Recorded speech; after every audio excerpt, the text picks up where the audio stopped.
I'm Bob Hoban with Hoban and Fiola, and I wanted to talk for a brief moment about insurance that's applicable to the cannabis industry.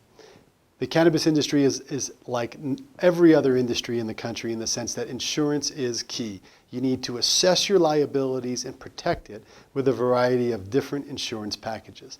So the safest way to do that is to talk to an insurance professional who specializes in cannabis so that you can understand what's available to you and that it will actually cover a cannabis-related issue. That's issue number one. But think about D&O insurance as well. Directors and officers insurance. This type of insurance protects your executives, your board members, your investors for actions that they may take on behalf of the company from a civil and sometimes criminal law perspective, which is especially applicable when you talk about the cannabis industry.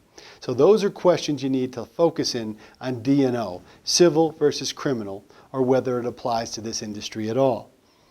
You also want to look at general liability insurance. This is fundamental to any business.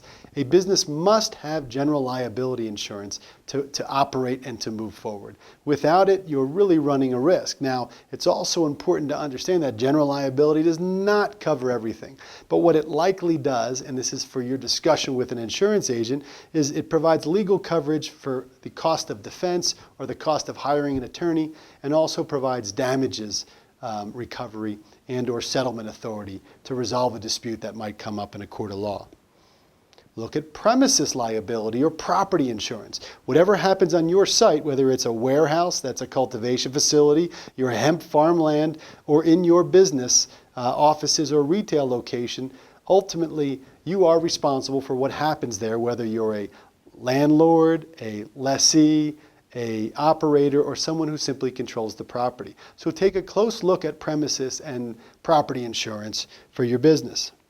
State regulations also require a variety of forms of insurance, some of it known as bonding requirements, so that you can pay your sales taxes and your IRS taxes and the like. So look at the requirements under your state and local law to figure out what type of insurance is required from you to actually protect your business and to comply with those regulations. And finally, but not least important at all, is employment-related insurance. Most specifically is workers' comp. If you don't have an adequate workers' comp policy and understand what your business is and what type of workers' comp insurance that you need to provide, then you're leaving yourself a tremendous hole that the first mishap with an employee who quits, who is injured on the job or the like, the first thing that happens is all of a sudden you're looking at a potential lawsuit with no pocket to recover from except your own. So I strongly encourage you to take a look at these various forms of insurance and talk to an insurance professional so that you can adequately protect your business.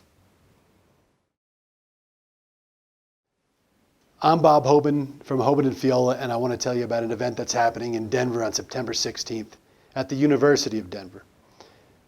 Cannabis Professional Advancement Series, also known as CPAS, is holding a full-day professional education seminar geared towards the cannabis industry. The topics will go into nuanced areas of the law and operations regarding the industrial hemp and the marijuana industry, and will be led by attorneys from all over the country who specialize in this area and practice cannabis law every single day. For more information, take a look at cannaproseries.com. We hope to see you there.